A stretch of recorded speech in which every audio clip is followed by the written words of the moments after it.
નમસ્કાર દોસ્તો, ફરી એકવાર આપ સૌ કોઈ મિત્રોનું ગુજરાત ગવર્મેન્ટ જોબના યુટ્યુબ પ્લેટફોર્મ પર દિલથી હાર્દિક સ્વાગત કરું છું.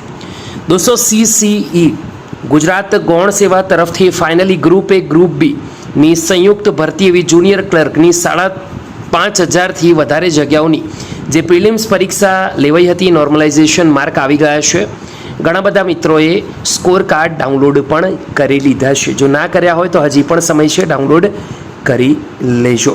હવે બીજી બાજુ સારી અપડેટ એ આવી છે કે જે પણ નોર્મલાઇઝેશન માર્ક આવે છે તેને આધારે કેટલા ગણા ઉમેદવારોને મેઇન્સમાં બેસાડવામાં આવશે તે લઈને એક મહત્વપૂર્ણ અપડેટ, ઓફિશિયલ તો નથી પરંતુ દીપક રજની સાહેબે ટ્વીટ કરી છે, તો તમારા સુધી એ માહિતી પહોંચાડવું ખૂબ જ જરૂરી છે.